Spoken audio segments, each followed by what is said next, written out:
Hello everyone and welcome to Rewind, the retro video game show coming to you live every Friday at 3 p.m. Eastern right here on the AWS for Games channels on YouTube and Twitch.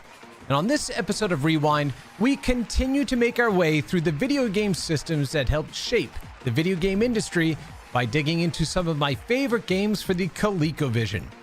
Released in 1982, the ColecoVision, created by the Connecticut Leather Company, better known as Coleco, to compete with the Atari 2600 and Mattel's Intellivision.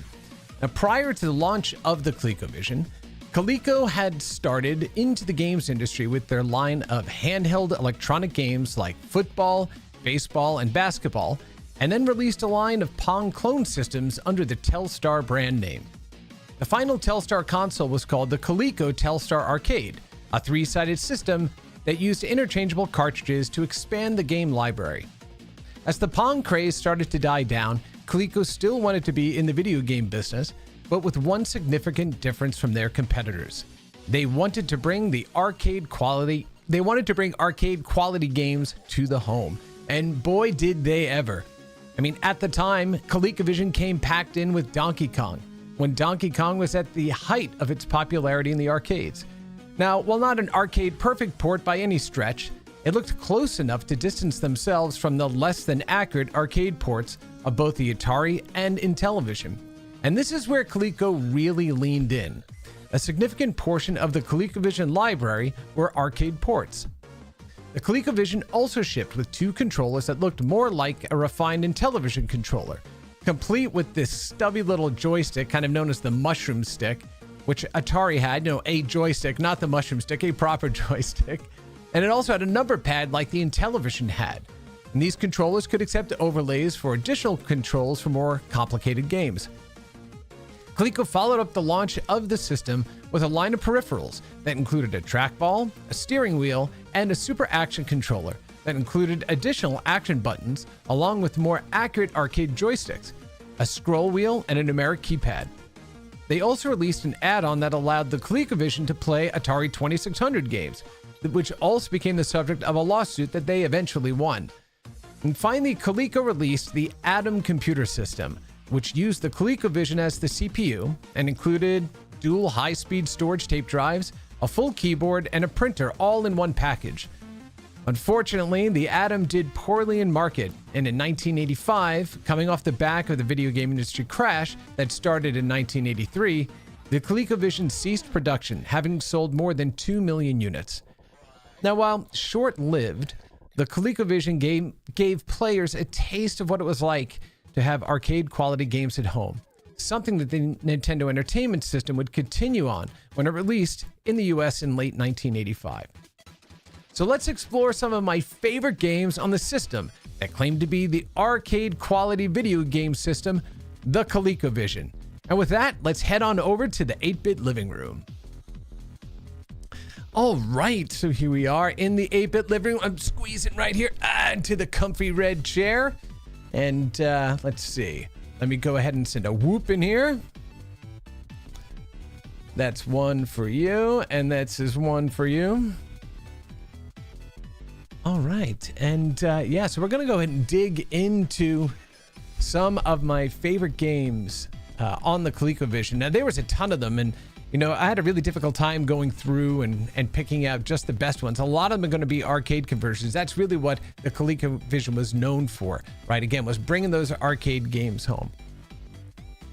I'm going to make sure the music is turned down a little bit here. So we've got the music and sounds of the ColecoVision coming through loud and clear, not necessarily the awesome music by Waterflame, right? Which is awesome that we get to go ahead and use his music every week here on Rewind. But all right, so why don't we go ahead and jump in with the game that really just kind of set it all in motion for us, right? It was Donkey Kong. So like I mentioned at the opening, this version of Donkey Kong was not an arcade accurate port, but it was pretty darn close. It was closer than anything that we had seen at home before, right? Not that Donkey Kong came to other systems before, which it didn't.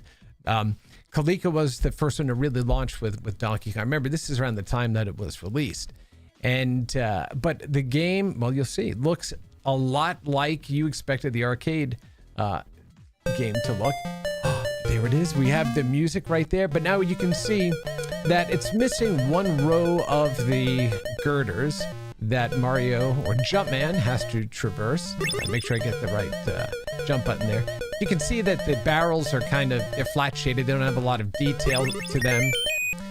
The sounds are a little bit off, but are close. But again, you know, when you didn't have access to an arcade conversion at home, this thing was amazing at the time, right? It only includes 3 of the screens that the arcade had, but you know what? 3 was better than none. And again, this thing looked like Donkey Kong in the arcade. All right, let's see if I can at least go ahead and show you all. 3 of those screens. Oh, damn it. All right, let's see. Here we go. Let me make sure the sound isn't getting blown out there as well. All right, there we go. Let's see.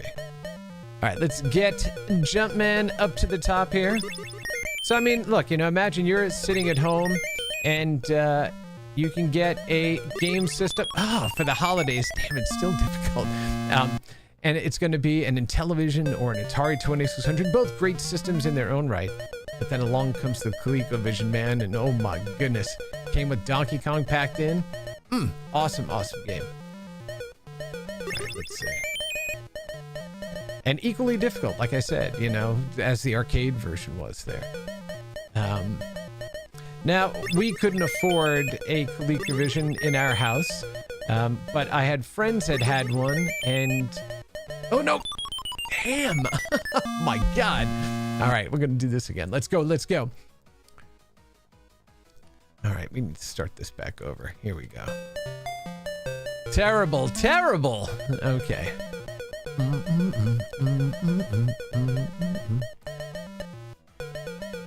And you know, you heard that music. Game systems didn't sound like this at home. Shoot. Okay, yeah, and his movements are a bit, obviously they're not arcade perfect or accurate, right? Shoot. And you gotta get right under that ladder though, just like the arcade. Okay, there. Good. Finally. Jeez. All right, here we go. Let's clear these off. Like I was saying, you know, you only had, you know, the system only had a limited amount of memory, right? And the amount of sprites it could throw on screen and stuff like that. So you'll notice that, you know, the sprites aren't as detailed as they were in the arcade. You know, the fireballs just have this one primary color. They're not multicolored there, right? But the most important thing, Donkey Kong looks like he should. Mario looks like he should, right? Pauline looks like she should, right? Like she should. It's not Daisy, it's Pauline. Okay, there's 1, 2. Oh, that was the other thing too, right? The collision isn't happening on the hammer. The collision is actually happening on you. So if Mario's holding him, you know, the hammer, you could go and get through it. Also notice when you got past that second level, you didn't go back to the first level. I was trying to jump, catch it coming up. It just took you right to the 3rd screen, right? You didn't have to go and do the ramp again. So let's see. All right, see. Oh, jump too high, too damn high. All right, let's see. Come on. We gotta get this one. All right, 1, 2, 3.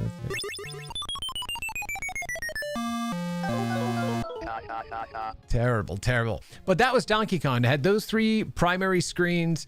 So it's missing, obviously, the cement level or the pie factory level, as a lot of people know it. And again, it wasn't arcade perfect, but man, it sure was close right to that. So again, it's 1982, 83-ish, and you plug this machine in at home, and all of a sudden you're playing Donkey Kong at home. That's when you get all the kids in the neighborhood running over because, damn it, you got Donkey Kong at home. So that was Donkey Kong. So we're going to move on to another one of my favorite games on the mighty ColecoVision. This was a game called LadyBug, and LadyBug was a maze-based game, much like Pac-Man, but it had one really cool trick, which is that you could go ahead and open and close different walls to go in and change the layout of the board as you're playing it. So that really did play into the strategy that you had to have as you played through. So here we go. Now, what you'll notice is there's a white border on the outside of the playfield. That's the timer. So that will let you know when an enemy is going to be released, right? When the green makes its way all the way around. I think I've actually selected like one of the more difficult levels, because I'm playing on an emulator, not on my own ColecoVision system, just because I can get a better picture this way and not have to worry about switching cartridges, taking all the time to do that, and lugging it here into the studio and all that good stuff. So you can see, you learn how to go ahead and flip the walls around to either trap or protect yourself from the various enemies that come out. Really challenging game, right? And it has a lot of strategy to it. Also, you'll notice that the A and the X that are on the board there, you have to go ahead and grab them when they light up the proper color. So I'm waiting for the X to turn yellow. So there I got the X. So if I spell extra, you get an extra life. Don't hit the skulls. I want the A to turn red. Come on, there we go. So and now I'm building up the special meter at the top there as well. And yeah, I mean, this is pretty much, oh, shoot. Yeah, this is pretty much, oh my God. It's a really awesome game that requires a lot of skill, a lot of strategy to go ahead and play through, right? It's not as simple as just running through a maze. You have to remember how to flip those walls. You'll notice that the timer around the edge is getting a whole lot faster right now, and that adds to the tension. Yeah, here we go. Let's see. Come on, get to yellow. Oh, shoot, see? And that's the problem. Of course, I didn't realize he was going to run right into a skull, so I should have just waited and had him go ahead and die.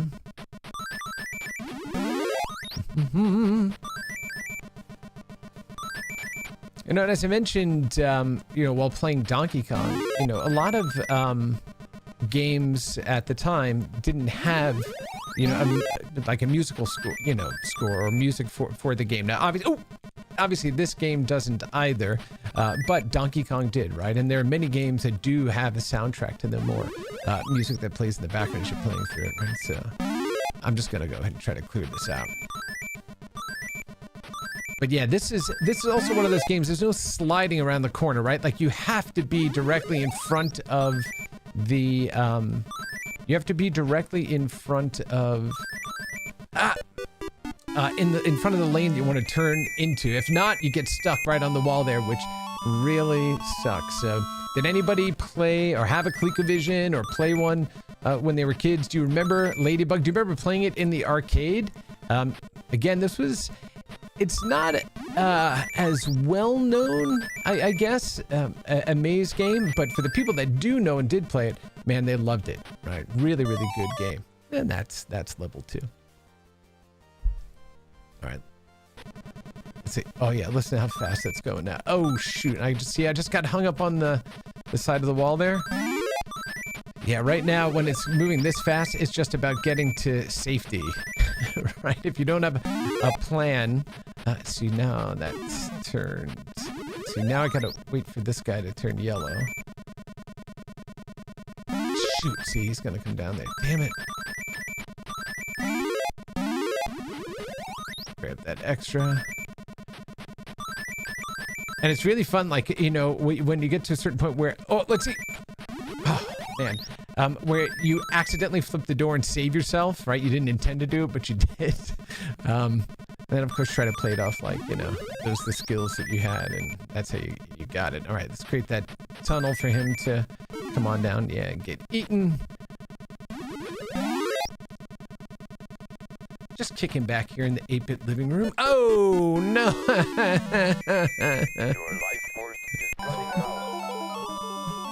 All right, so that is LadyBug. That is number 2. One of my favorite games on the ColecoVision. Still super playable. And the good thing, I mean, there's actually a really good version of this on the Intellivision as well.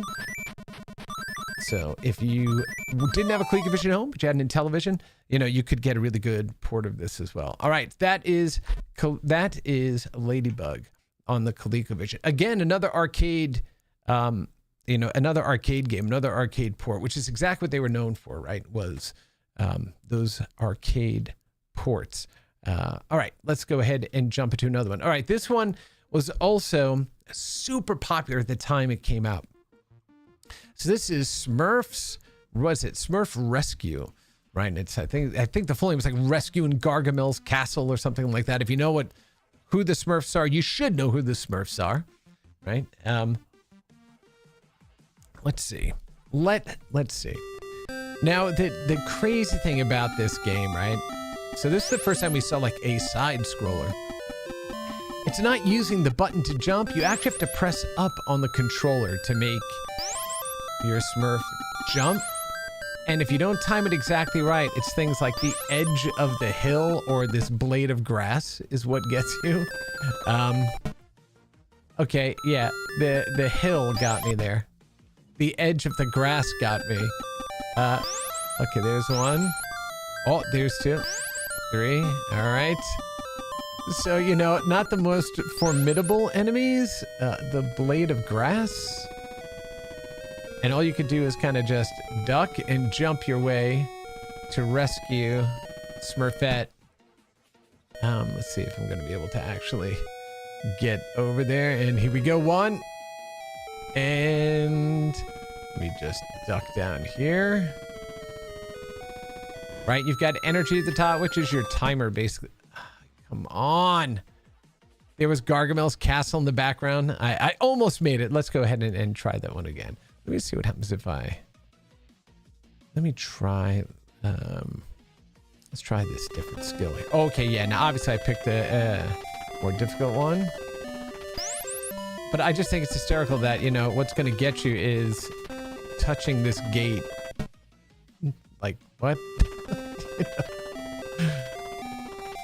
All right, let's get under there. Oh, let's see if, you know, sometimes it's one of those things, right, where you play in a more difficult level and you actually do better. No, I take that back.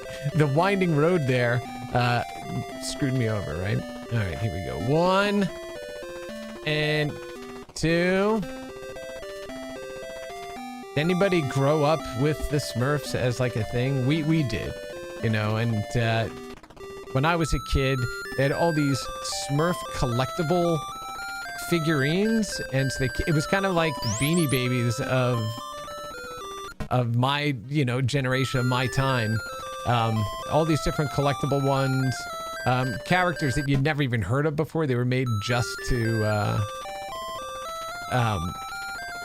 for those collectibles. All right, gosh, man, lots of bats out during the day.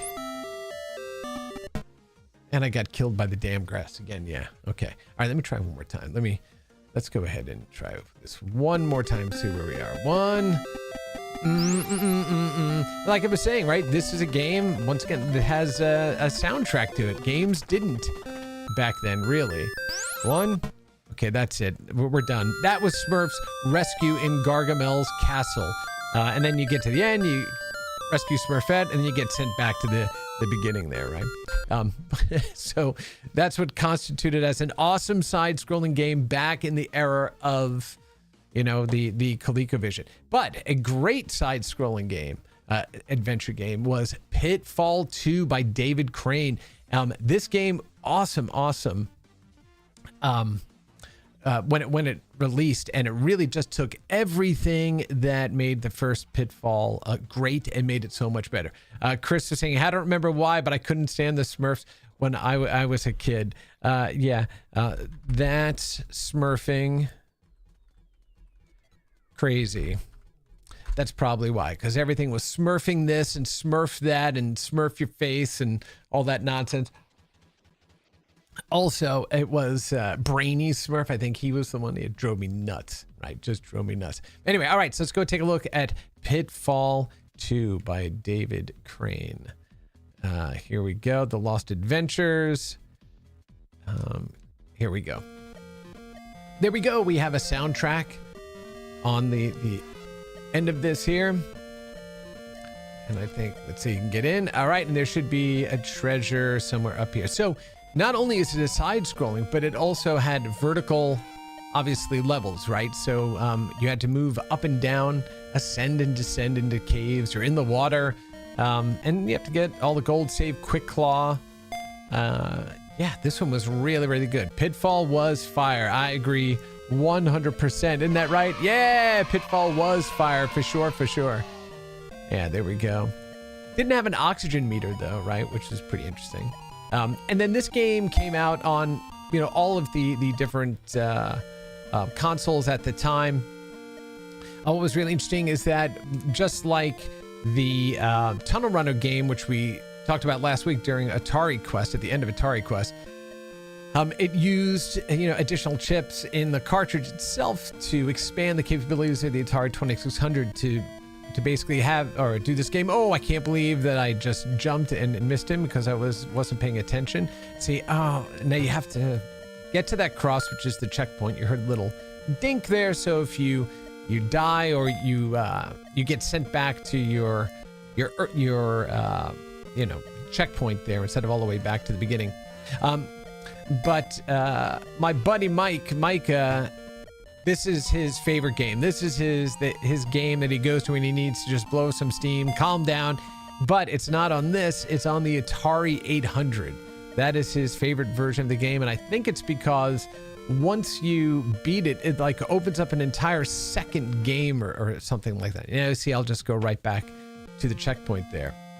But you can see, you know, again, how cool this was for game players at the time, because this got right there, right in the frog's ass. That's where I got killed.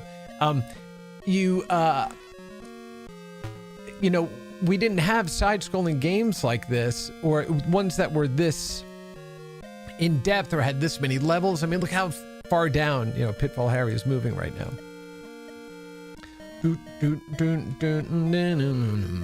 And, you know, we talk about in-game music, right? This one loops a whole heck of a lot, but it's pretty good. Oh my, okay, that was just sheer luck that I didn't get axed by that bat. Let's see if there's a checkpoint here. No. Oh, see, now I'm gonna try to turn. Oh, jumped back. All right, now how are you gonna fall this far, right? And all right, now it's gonna kick me all the way back up after falling all the way down into the bottom of that damn cave. All right. So again, one of my favorite games on the ColecoVision is Pitfall 2. Absolutely, absolutely. Yeah, I gotta stop backing out of the game with this button when I'm inside of a browser. Okay, another game that it's not a platformer or a side-scrolling adventure like this, but a platform game. This, again, one of my absolutely all-time favorites, and this one is a go-to for me anytime on multiple systems, right? This is known as Jumpman Jr. Really, really cool game, and it's half kind of a puzzle game or a logic game and an action game. And I remember on the Commodore 64, Jumpman Jr., let's see. Oh, see, that's what it was. Let me see. That's 2. That's 1. Okay, so this one should be 3. Okay, so let me see something. That's 2, 1. All right, now I know what buttons I'm pressing. So basically, I was starting everything on the most difficult level when I was playing. All right, so how this works is, there we go. There's one. Let's go ahead and make player speed 4. On the Commodore 64, you could actually make your own levels. So what you have to do is you have to get all these little beads, basically. Okay. Oh, no. Okay. You have to get all these, those little blocks, those little beads there, and clear the board out. Now, this green vine, basically, will allow you to climb up. The red ones allow you to drop down.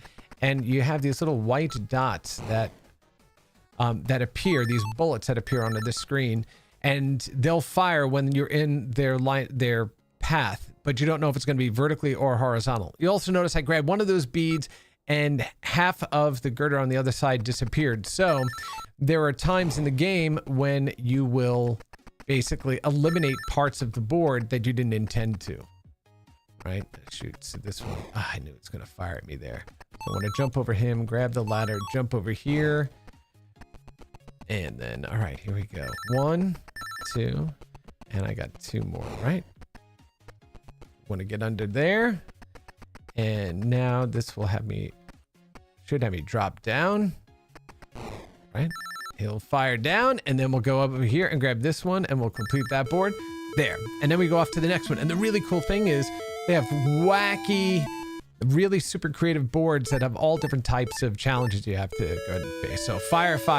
This one, every time you grab one of those beads, fire will appear somewhere on the board that may block your way. So here we go. Shoot. So I basically blocked myself in, and I had a bullet shoot from the side, right? Really hard to go ahead and get out of the way there. So, all right, let's see. This will do the same thing. Oh! Didn't I just say it was going to do that? So dumb. All right, let's try it again now. Here we go. All right, 1. Okay, this one, I think that one's gonna put, fire there. So jump over here. Yeah, see, you block yourself in, and you don't mean to, but sometimes you're just a dummy like me. That one's there. All right, let's go. Let's just clear this one board, then we'll move on to our next game. Okay, so get this fire out of the way. He's gonna fire at me there. Jump over him. Okay. Gonna grab this one. And let's see.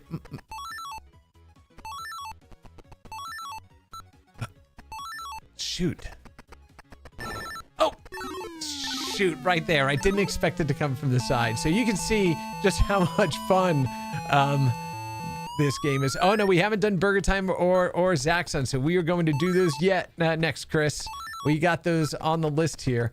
I think this episode's going to run a bit longer today because, man, there are too many awesome games to play in the ColecoVision. My biggest problem in trying to go ahead and play through all of these is my intent is always to just kind of, taste them, try them out so you can see what they were like. But they're so much fun that I just wind up getting stuck going, all right, let me go ahead and finish one more. All right, I'm going to finish this level and we'll move on. All right.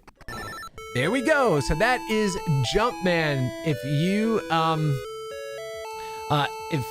you have a ColecoVision, you have a Commodore 64, I think it was on the Apple II as well. Definitely something to check out. Also, Chris just said in here, I joined late. I spent many hours with Burger Time and Zaxxon with my first crush. Crush probably because her family could afford a ColecoVision. Chris, you know what? My man, let me tell you something right now, buddy. I discovered the ColecoVision because there was a girl in school that I had a crush on, and her family owned a ColecoVision. So there were multiple reasons why you would want to be over at their family's home. But I found myself, even when she and sisters weren't home, I would still wind up showing up there anyway. So years later, I'd flash forward about 30 years or so later, and I was at the opening of the Art of Video Games exhibition, right, in New York, and her parents happened to show up, right? And it was wonderful to see them. The family is absolutely they're awesome, absolutely lovely, wonderful memories hanging out with that family.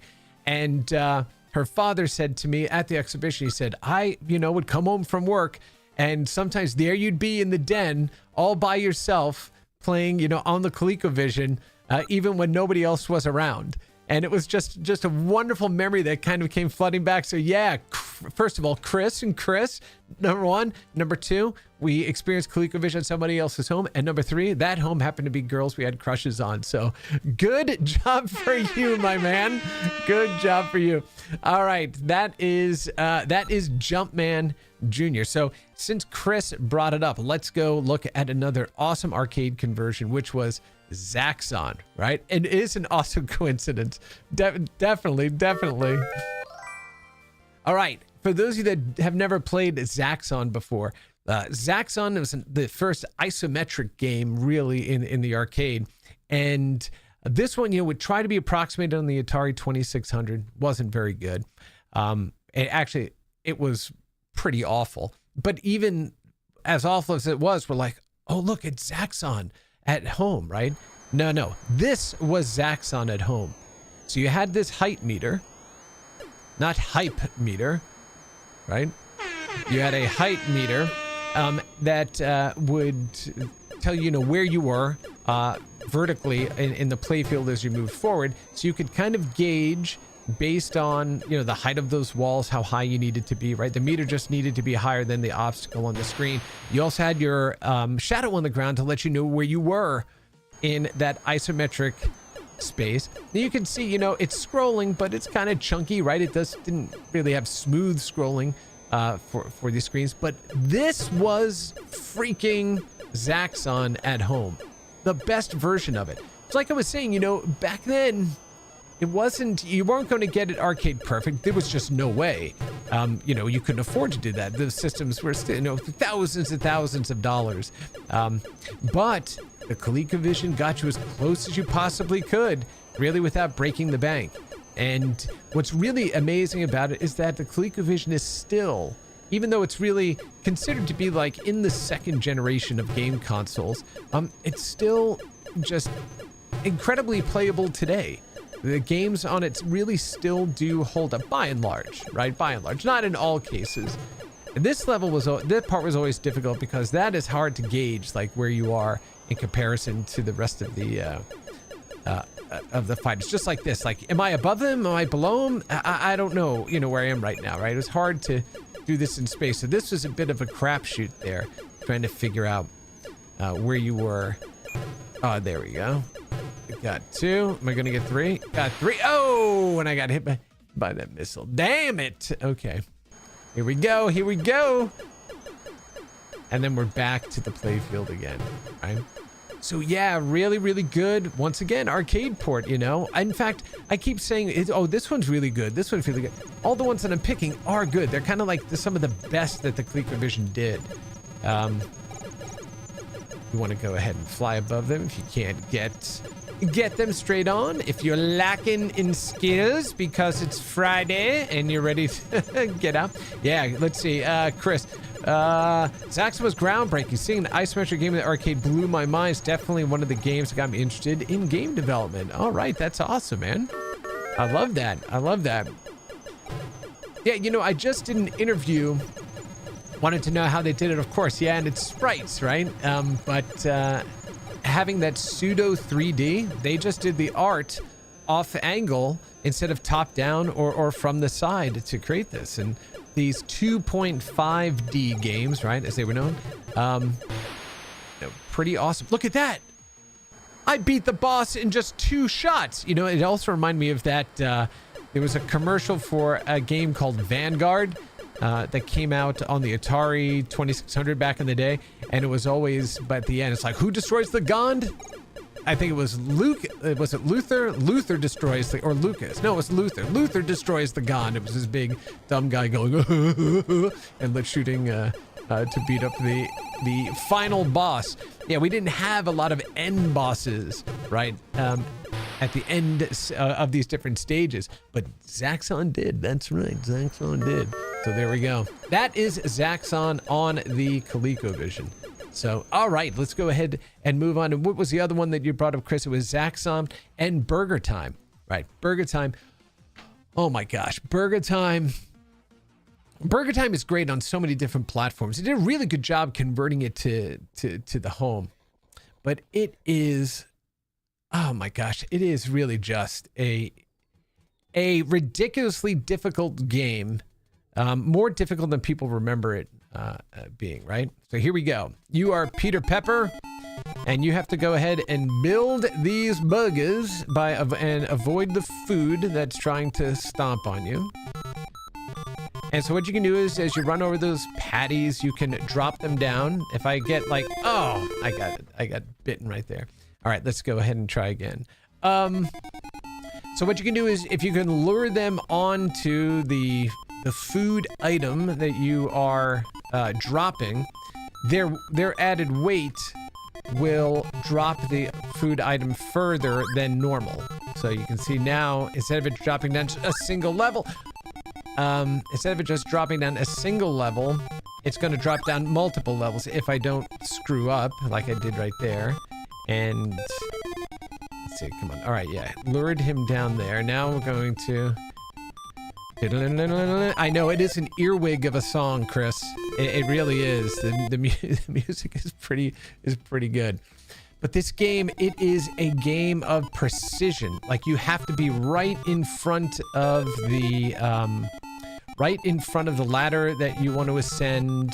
You have to, and so there's no, like I said before. Oh, yeah. Oh, I almost skirted past him. There's no, you can't half-ass it, right? You have to be directly in front of the ladder to get in there. And so I'm gonna throw a pepper on him, and that'll freeze him for a moment. And let's see, let me get him dropped. Okay, we have one more. Oh gosh, shoot. This is the thing. Okay, so anytime one of the pieces of food hits a ladder, they make the turn to go up the ladder. So some of them are more predictable than the others. Let's see, can we... All right, we'll just drop it. There you go. And so then you move on to the next board, and it has a different layout, and you just continue going faster and faster, right? You can see, like, this one is really easy to get trapped. Like, if you do not make a beeline straight up, you get caught right there at the beginning. Oh, that's right. There was a ladder underneath it. Damn. Yeah. Anyway, that was Burger Time. Another really good arcade conversion for the home. And of course, that was a game that made it onto multiple systems. The Intellivision also had a kind of a spiritual successor to it called, I think it was called Diner, which was a good game. We'll explore that when we do our Intellivision episode, right? As we go back through the history of video games, go back to the systems of the past that shaped our future. Yeah, that's what we're going to continue doing. So we'll definitely hit the Intellivision, and maybe I'll have to get a guest on for one of those that worked on the Intellivision to help out. All right, this game is called Congo Bongo. Donkey Kong was all the rage at that time, and everybody wanted a slice of that monkey game. And so this was Sega's attempt at kind of cashing in on the fame of Donkey Kong at the time. And here we go. So you're this adventurer here at the bottom, and you have to make your way up once again an isometric playfield, not get hit by coconuts. This is also really difficult because it's hard to judge where you are in relation to where the coconuts are falling, right? Because there aren't really easily defined lanes or obviously defined lanes, right? Okay, so that one took a turn there, and we got to slide down here. Now this monkey will probably jump on my back. Oh no, I kicked him off. Then you got to jump over here. So I mean, you know how difficult it is to fell in the water. Damn. All right, Chris, hey, really good to see you, buddy. Really good to see you. Yes, we will definitely catch up on the rest later, my friend. All right, 1, 2, and then here we go all the way down. I'm gonna knock that monkey off and jump over here. And then these monkeys make it on your back. So when they do, you have to shake them off so you're able to make the jump. Come on. Yeah, see, and they got 2 of them right up there. You don't have a lot of room in which to go ahead and move up here.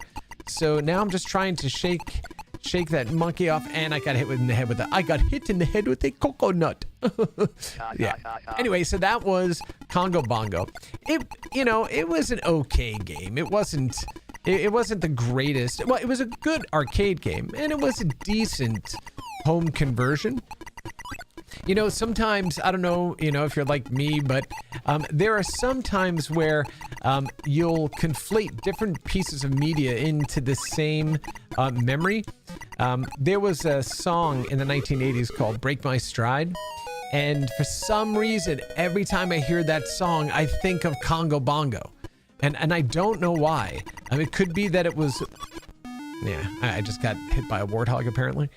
I think it could, maybe I heard the song like in the arcade when I first was playing Congo Bongo. I don't know, but every time, I think it's Matthew Wild is the name of the singer. Every time I hear that song, I think of Congo Bongo. Again, don't know why. Something going on up there, but there you go. All right, let's go and take a look at another arcade conversion. This is an earlier one. This is called Cosmic Avenger. Again, a good, competent side-scrolling shoot 'em up, and it had both bombs and missiles, right? So it gave a little bit of strategy to it. One of the things that the ColecoVision did that was annoying, though, was that title screen. On later games, you were able to bypass it, but on the earliest games, you had to sit there, and it was, what, like half a minute or something like that before you could jump in and start to play. It was a pain in the ass.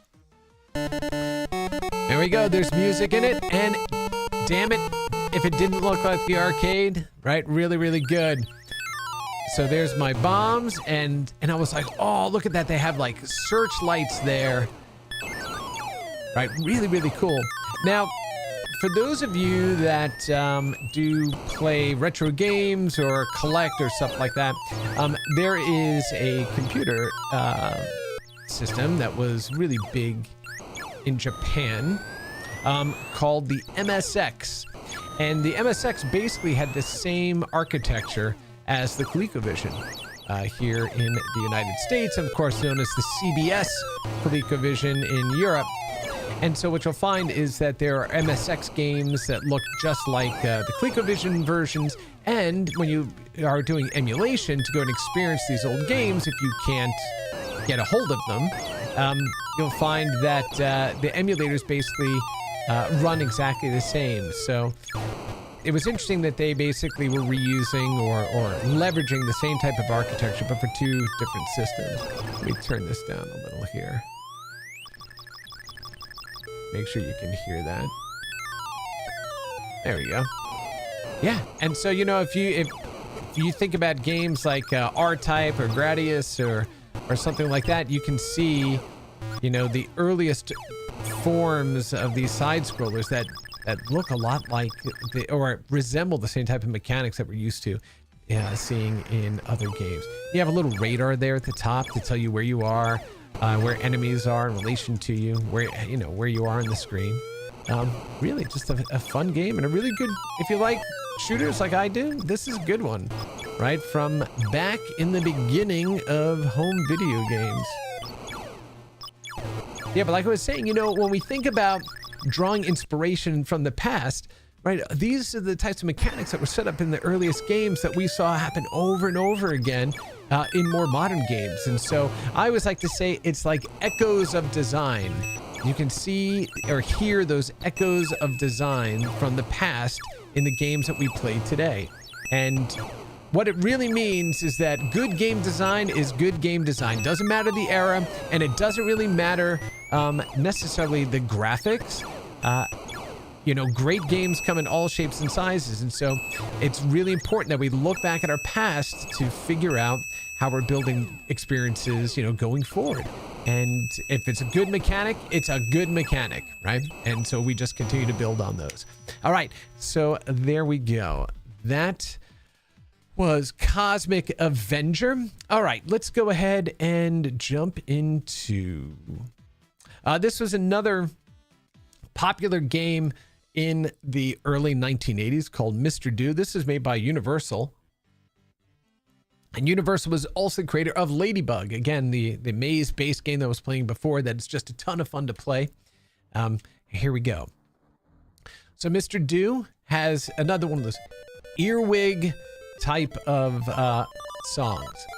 It's a little bit Pac-Man-ish. It's a little bit Dig Dug, right? If you're familiar with Dig Dug. So what you have to do is Mr. Do has to clear these cherries out, and you have this ball that you can fire to kind of rescue yourself. And you see at the top that we have the extra written there. And so now these guys will come out to the play field, and what you want to do is, what you don't want to do is die like that. What you do want to do is shoot the letters to spell the word extra, so you get your extra life there. And you want to clear the board of all of the cherries on the screener, and they start digging through, when they get impatient, they start digging through the dirt, and the ball will blow them up, and you kind of move on.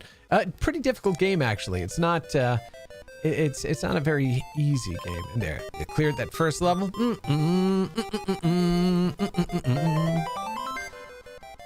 And yeah, so then you start to learn different techniques about creating different, like, serpentine type of levels, or, you know, mazes in there, so you can go ahead and kind of wrap them up in that. And let's see, fire a ball there, and see, I'm just hanging out here.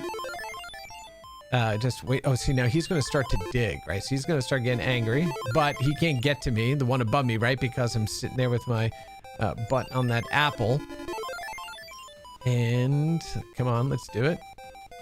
And we'll get that dropped on him. See, now he's going to dig through, and he got me anyway, right? Because that's how it's Mr. Don't, not Mr. Do. So that's Mr. Do. Again, it's a fun game. There were other Mr. Do games. There was Mr. Do's Wild Ride and Mr. Do's Castle that came out. Both, you know, interesting arcade games. They weren't very well known and not very well remembered, but they were good games. You know, they were fun games for their time.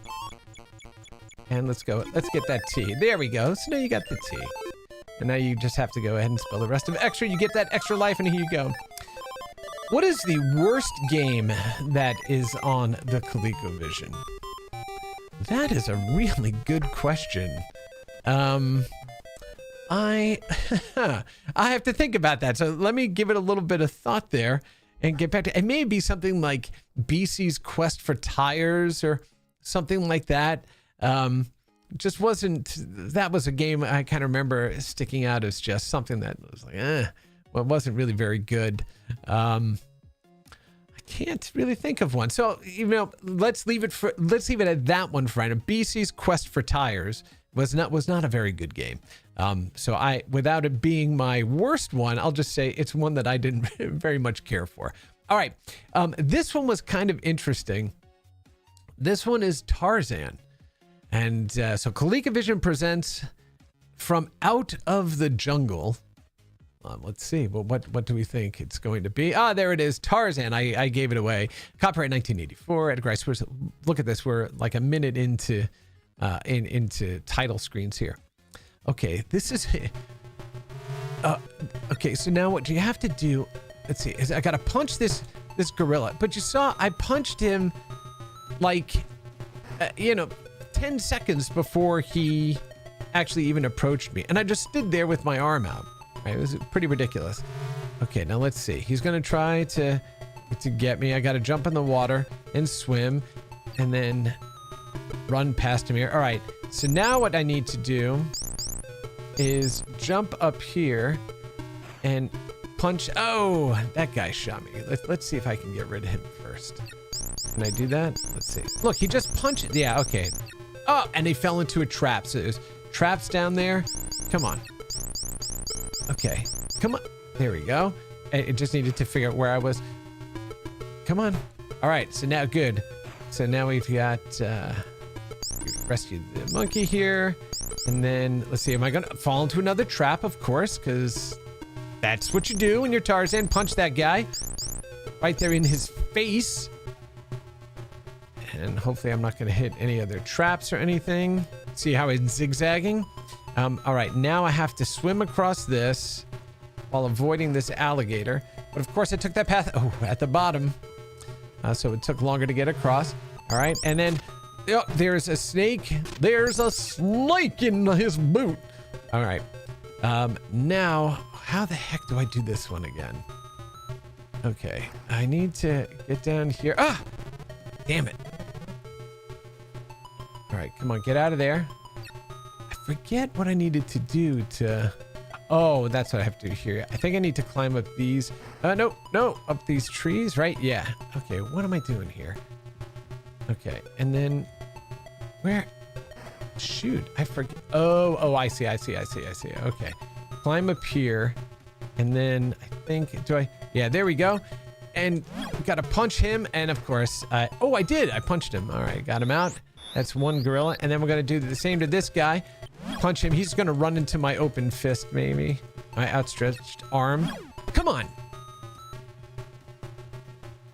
There we go. All right, and then we'll free our other ape friend.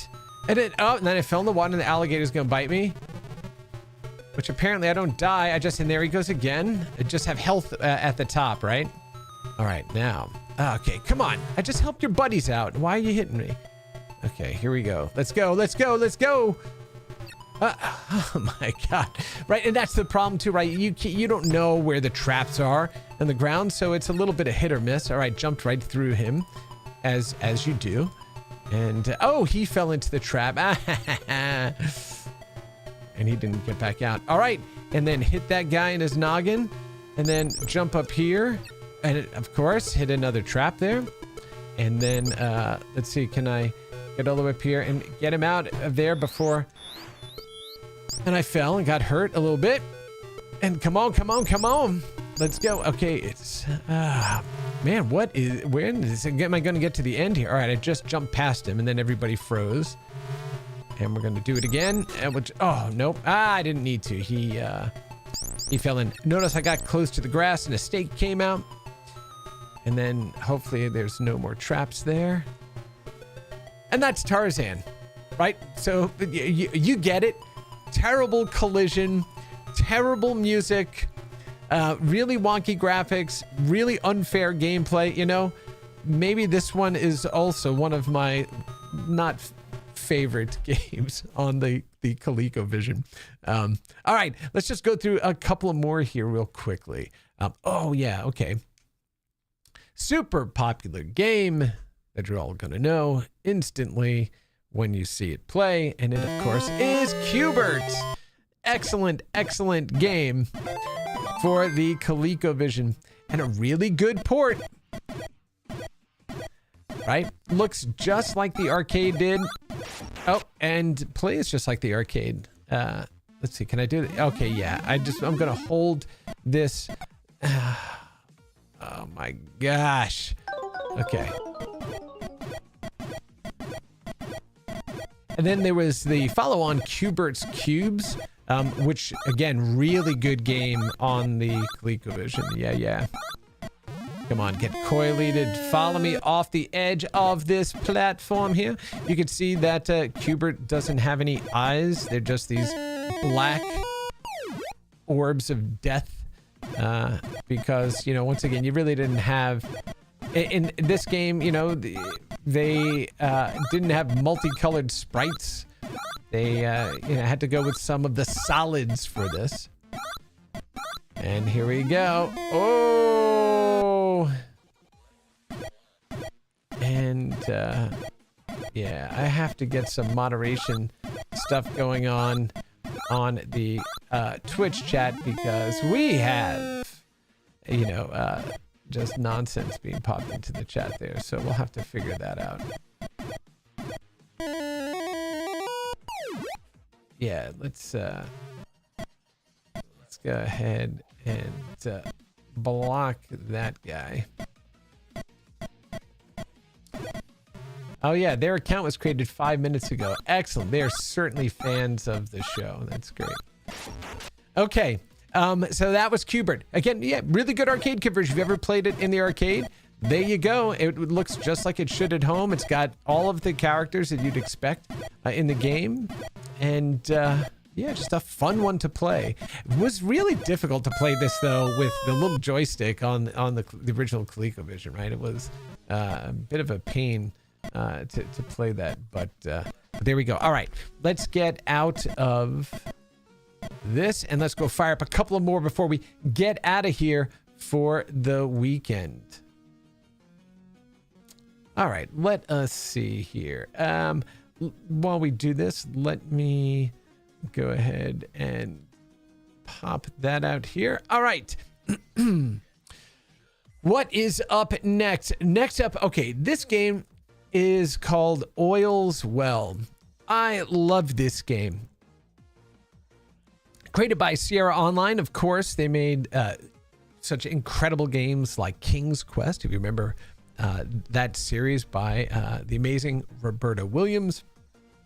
And then they also, well, a whole bunch of this stuff, right? So Sierra Online, really fantastic studio. This one, really a lot of fun to play. And what you have to basically do is, it's kind of a bit of a Pac-Man strategy game. So you've got this basically oil pipe that you are that you're using to clear all of these dots down here. But if any of the enemies that are coming out hit you from the side, then basically you die. And you can use a button to retract your oil pipe. And so when it gets really long like that and enemies hadn't shown up, you can get hit. So you need to play judiciously and be careful about how far you extend this. Let me see. That's right. You don't want that bomb to hit the end of your pipe. Otherwise, you die, right? So enemies that hit the pipe, enemy just hit me from the side coming right out of there. So you can see where this one gets really difficult, especially when you're on a really good run to the bottom of the playfield and then you get hit or you weren't able to retract far enough or fast enough. Every time you hit the button, you don't retract all the way. You only retract back as long as you are holding the button down. So I'm going to get greedy here and try this. Come on. Oh, and that is that level. Woo! Okay, there we go. All right, yeah. And you grab those for extra points, and you got all these gremlins down there in your oil field. Oh, and I snapped that guy up as I was retracting. That was a good one. And so you can see where this get really tense too, especially, like I said, you've got a really good run going, and then all of a sudden, some idiot thing pops up from the top. You know, that's, again, you know, we talk about classic games. Like, oh, well, these are old games, you know. Who wants to play those? What challenge do they have? Man, no, these games were challenging as heck, right? Because they couldn't rely on just their graphics, and they couldn't rely on, you know, a tremendous amount of levels or play. They were hard, right? So you really had to apply yourself to be able to get through those games. Oh my goodness, that's a good one. All right. Let's see. Yeah, I'm going to go over a little bit today just because I want to get through the rest of my. I don't have that many left, actually, to get through. This is, I keep saying it, right? And I apologize when I keep going, oh, here's a fun one. Here's a fun. No, these are all fun games. These are some of my favorites on the ColecoVision. This one is called Keystone Capers by Gary Kitchen. Keystone Capers. You basically have to run to this department store and go get the robber who's right there. So he's basically ascending the levels. You can try to use those elevators to get up there. You have to avoid all the obstacles. And yeah, here we go. And really simple premise, really simple controls, but really challenging as you start to really, you know, kick up in the levels there. So I want to grab some of those, and you can see at the bottom, there's the radar there. So the little white block to the left is the bad fellow. The little purple block is the floor that the elevator is on. And of course, the little black block is you. And so now he's up to the top there, and you want to go ahead and grab him. And now we're going to go ahead and move on to the next level, and they get faster and they throw more things at you.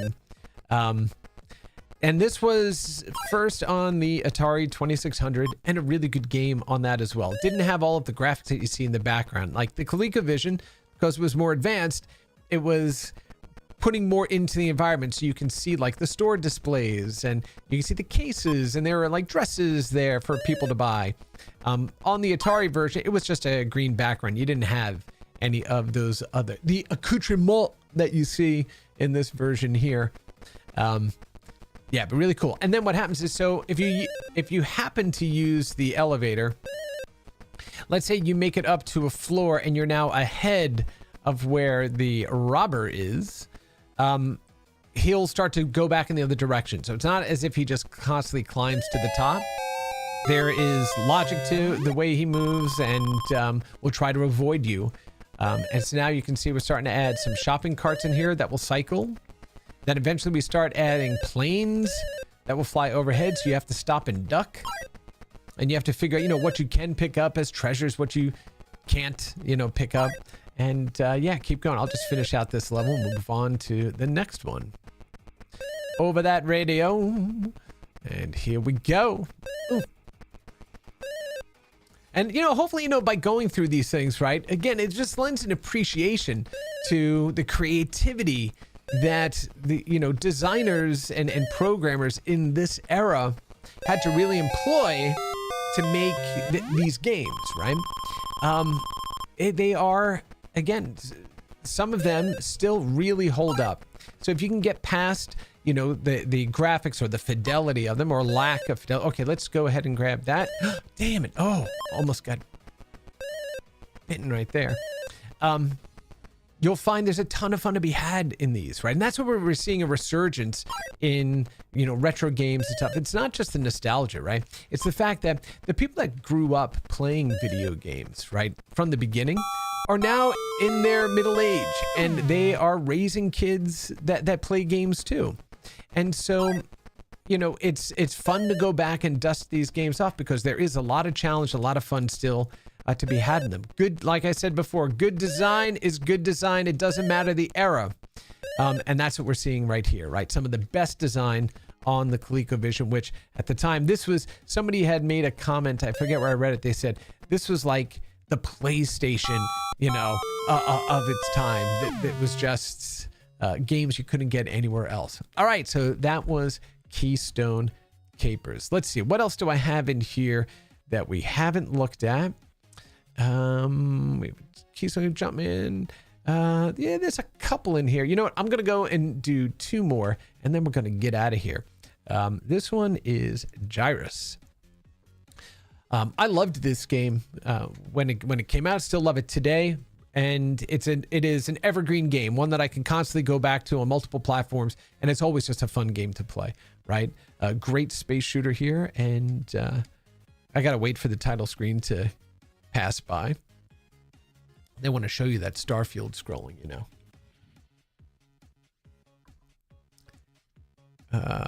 or maybe not. Oh, there we go. All right. So the trick or the gimmick with this one is that you can rotate 360 degrees around the screen. So the enemies are coming out of the center of space at you. Is there a center to space? I don't know. And it's got some good classical music here. Royalty free, so they could use it as the soundtrack there. And you can see the enemies in the middle, so you know pretty much what you need to defeat.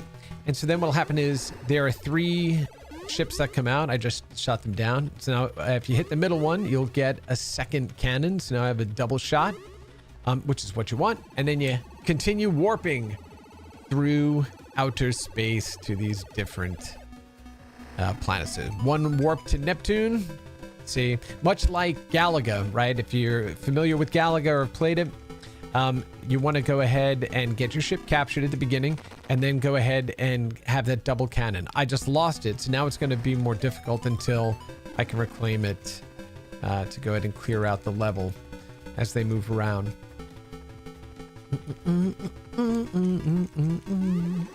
There we go. Got my double shot back, and here we are. And then we're gonna play one more game, and this one really is probably the best arcade to home conversion on the ColecoVision at that time.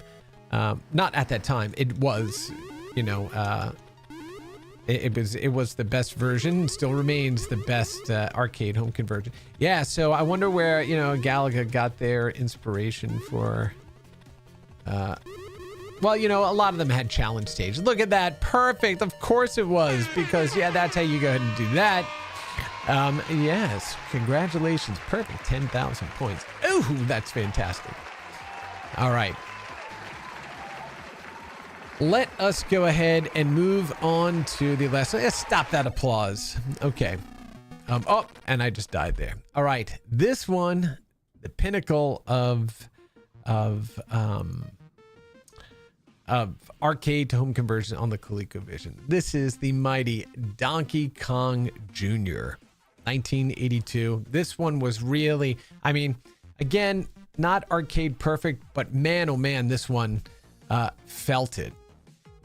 If you're away from the arcade long enough to not see it, this one, look and felt it. The only difference, like I said, really that you'd notice was the lack of color on the enemies, but they pretty much got everything else, well, again, I shouldn't say they got it right or completely accurate. It's not accurate, right? But again, this one felt as good, if not better, than Donkey Kong did in terms of conversion, right? You have all the expressions on Junior's face, and there he is looking up, and got that animation in there, and he's got his Donkey Kong diaper on.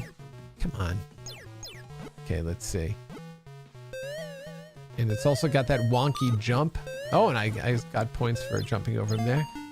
And there we go, the little jingle at the end of the level there. All right, let's see. Here we go. Let's get the chains. Love this game. Okay, down. And let's jump up here. Yeah, I mean, obviously, look at those birds. This is not an arcade perfect conversion, but it had all the levels the arcade did and provided the same gameplay at home. And just a ton of fun to play. There you go. Well, I could go ahead and play it on the NES, or I can go and play it in, in Nintendo Bundle and Collection. You can, there's a bunch of different ways to go ahead and play even the original version of it. But going back and experiencing the game as we did on these systems during that time, just, I don't know, it just creates a different sense of what those games were about, what it is that we were doing at the time, how different people experienced the same game differently. Which is really, really cool. Oh, womp, womp, womp. All right, let me go ahead and at least get to the, other level with the sparks on it. Okay, can I at least, come on, get him. Good, got that guy. Yeah, and and I had read some stuff about, people saying, well, Donkey Kong Jr. really wasn't that good of a game. It had really odd controls. It didn't have odd controls. It just had an odd collision system, right? Because the way Junior jumped, he's got that big long stretch. It's almost like a dive over stuff. So yeah, all right, let's see. And then, oh, I missed the double bounce. See, if you time it right, you could double bounce and then get up onto the smaller platform above and didn't have to come all the way over to this side of the screen and kind of expose yourself to eggs being dropped by those single-colored birds up there. All right, let's see. That's right, we got the chain level, then we have the sparks level. Yeah, and you need, oh! Oh my gosh. All right, let's see. Can I do it? Double jump? Nope. And that's the other thing too. If you double jump under that smaller platform, you die. So, there was a lot to this game. And actually, one of the episodes we're going to do coming up is going to be on the old Game & Watch games, all right? The handheld LCD games. Damn it, I went too far. On the old LCD games and the Donkey Kong. There we go. Look at that double jump. How janky was that? Right? Terrible. But the LCD version of Donkey Kong Jr. is actually a ton of fun. And believe it or not, it's something I still go back and play even like emulated on like my Steam Deck. I go back and play some of those older LCD games. Some of them were really good. The Coleco ones, not so much, but there were some good ones by Nintendo that, you know, had good gameplay, really good gameplay, and challenging, you know. So, all right, let's see. Is this guy gonna, yeah, of course he's gonna drop right down here, right? Because he's gonna be that guy. Let's see if I can just clear this one again. Yeah, and this is where it starts filling up, right? But I mean, think about this again. At the era this machine was created, look at all the sprites that you have on the screen here, moving, right? That's pretty awesome. Is he gonna hit me down there? I didn't know that he could hit me down there. Huh? That is weird. That is a terrible. That is terrible for gameplay. Because that should be my safe zone, because I can't jump over them, right? So why? It just must be. Okay, yeah, let's see. Okay. And I'm above this dude, right? Okay. All right, I got him. And let's see if I can grab this one here, and then, yeah, that'll take us out. But I got, oh! Okay, let's see. Gotta end on a higher note here. Or on a high note coming out of for the weekend here. Let's see. Come on, let's just beat this level. That's what we gotta do. That's what we gotta. There we go. There we go. We went ahead and beat that. Isn't that good? All right, there we are. That's right. Yes, yes, yes. All right, and that is a taste of the ColecoVision. You know, really just a ton of fun to play. There's a ton of variety in there. If you want to get access to arcade games from that era at home, ColecoVision was the way you did it. Unless you were the Ricker from Silver Spoons, you weren't getting arcade games at home, nor did you have a damn train in your house that you rode around on like he did in Silver Spoons, which for those of you that don't know what the hell I'm talking about, go ahead and look up Silver Spoons, a classic 80s era sitcom starring Rick Schroeder, known as the Ricker, and it's also where Jason Bateman got to start, and Alfonso Ribeiro as well. So yeah, there you go. More 80s references. I apologize, but that is going to go ahead and take us out for this episode of Rewind. So yeah, again, thank you all for spending your Friday afternoon with me here, right here on Rewind, which comes to you every Friday at 3 p.m. on Twitch and YouTube on the AWS for Games channels. And of course, if you are a video game developer of any size, from AAA to indies, make sure you head on over to aws.amazon.com/GameTech to discover the products, solutions, and services that we offer to help you on your cloud game development journey. And I want to give a special shout out and thank you as always to Waterflame for allowing us to use his music here on Rewind. Make sure that you head on over to his YouTube channel at Waterflame Music to check out his incredible work. And if you care about preserving the history of video games as much as I do, make sure you head on over to the Video Game History Foundation's website at gamehistory.org. They're doing incredible work to preserve the history of our industry for future generations. So once again, thank you for spending your Friday afternoon with me. Have a wonderful rest of your day, an awesome weekend, and we'll see you next week on Rewind.